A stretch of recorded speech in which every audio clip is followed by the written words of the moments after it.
الحمدللہ کفا وسلام علی عباد الذین اصطفیٰ اما بعد۔ حضرات، تلخیص کی بھی تلخیص میں کرنا چاہوں تو میں عرض کر سکتا ہوں کہ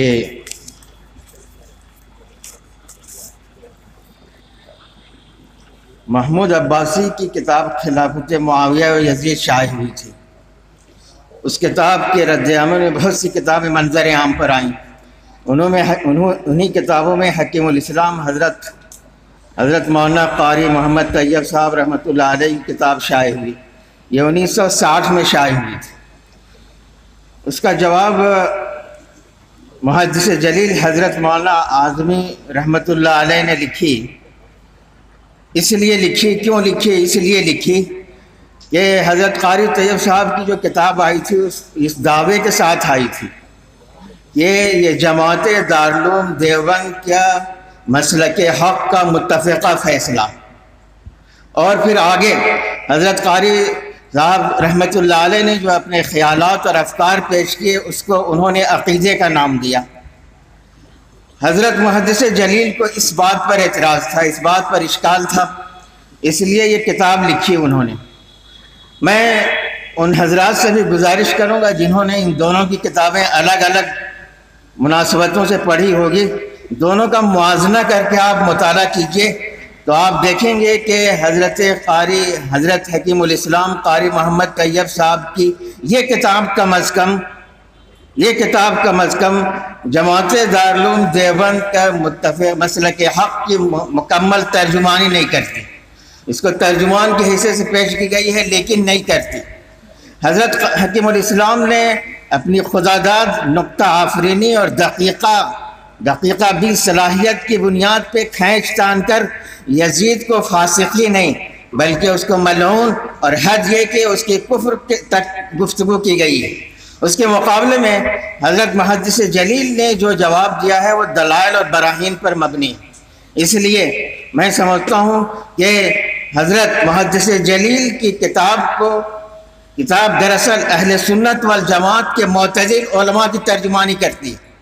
میں نے بہت سے مسلک اہل سنت والجماعت کے علماء اور امام غزالی ہیں، حافظ ابن صلاح ہیں، وغیرہ وغیرہ سب کے آراء یہاں پہ نقل کیے ہیں، اور انہوں نے عام طور پہ یزید کے بارے میں 3 باتیں کہی۔ ایک طبقہ تو وہ ہے جو افراط کا اور غلو کا شکار ہے، ایک طبقہ وہ ہے جو اس کے معاملے میں تقصیر کا شکار ہے، اور ایک طبقہ معتدل ہے جو نہ اس کو صالحین میں شمار کرتا ہے اور نہ اس کو فاسقوں میں شمار کرتا ہے۔ یہی معتدل طبقہ ہے۔ اہل سنت والجماعت کا معتدل رویہ یہی ہے۔ حضرت محدث جلیل نے اسی کی نمائندگی کی ہے اپنی کتاب کے اندر۔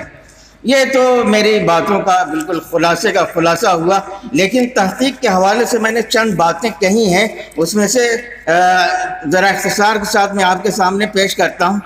دیکھیے، انسان جیسے سہون اور عمدن غلطیاں کرتا ہے، ویسے علم کے میدان میں بھی لوگ غلطیاں کرتے ہیں اور غلطیوں پہ غلطیاں کرتے چلے جاتے ہیں۔ جب آدمی پہلے سے ایک رائے اور ایک طے شدہ رائے قائم کر لیتا ہے، اس کے بعد جب وہ کتابیں کھولتا ہے تو اس کو دلائل پہ دلائل ملتے چلے جاتے ہیں۔ اس لیے کہ ہمارا اسلامی تاریخ اتنا وسیع ہے کہ آپ کو اپنی ہر رائے اور ہر خیال کے مطابق جو ہے دلیل مل جائے گی۔ دوسری بات یہ ہے، اس طرز تحقیق کو ہم ایماندارانہ تحقیق نہیں کہتے۔ ایماندارانہ تحقیق یہ ہے کہ موافق اور مخالف ہر طرح کی رائے کو جمع کیجیے اور چھان پھٹک کر جو ہے حقیقت حال تک پہنچنے کی کوشش کی جائے، اور پھر اسی پر بس نہ کیا جائے بلکہ اسلامی نہج، اسلامی مزاج اور اسلامی عقیدے کی روشنی میں فیصلہ کیا جائے۔ صرف چند سطریں میں پڑھتا ہوں۔ شہید کربلا و یزید کو جماعت دارالعلوم دیوبند کے متفقہ مسلک کے ترجمان کی حیثیت سے پیش کیا گیا ہے۔ اس کتاب کو اس دعوے کے ساتھ سامنے لائی گئی ہے کہ یزید کی تردید اور موقف امام حسین کی تائید میں علمی، فکری، تحقیقی اور مسلکی لحاظ سے حرف آخر کی حیثیت سے پیش کی جا رہی۔ ہماری ناقص عقل تو یہی کہتی رہی ہے کہ جماعت دارالعلوم دیوبند کا متفقہ مسلک حق من و عن وہی ہوگا اور ہونا چاہیے جو مسلک اہل سنت والجماعت کا ہوگا۔ ہم آج تک یہی سمجھتے رہے ہیں اور بر صغیر دارالعلوم دیوبند کو اہل سنت والجماعت کا ترجمان سمجھتے ہیں، اور انشاءاللہ ایسا ہی ہوگا۔ یہ کتاب نو آموز طلبہ کے ذہن کے لیے نقصان دہ اور خطرناک ہے، اس لیے کہ اس کتاب کے مطالعے سے ان کی جو ذہن سازی ہوگی، وہ ذہن یزید نامی ایک فاسق مسلمان جس کے بارے میں ثابت ہے کہ اس کے فسق پر 2 آدمی کی بھی عینی شہادت موجود نہیں۔ یہ بات ثابت کی ہے محدث جلیل اعظمی صاحب، یہ عینی شہادت 2 آدمی کی بھی ثابت نہیں، جو باتیں ہیں وہ سب اقوال پر مبنی ہیں۔ لہٰذا اسے طالب علم جو ہے فاسق کے ساتھ ساتھ کافر و ملعون بھی سمجھے گا، اور یزید کے حق میں 2-4 بھی ایجابی صفات معتبر کتابوں میں کہیں وارد ہوئی ہیں، تو یہ کتاب ایجابی انداز سے اس صفات کا کہیں ذکر نہیں کرتی۔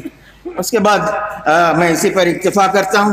یہ مقالہ الجمعیت کے اس خاص نمبر کے اندر شائع ہو گیا ہے، آپ پڑھیں گے تو صحیح صورتحال سے انشاءاللہ آپ کو واقفیت ہوگی۔ وآخر دعوانا الحمدللہ رب العالمین۔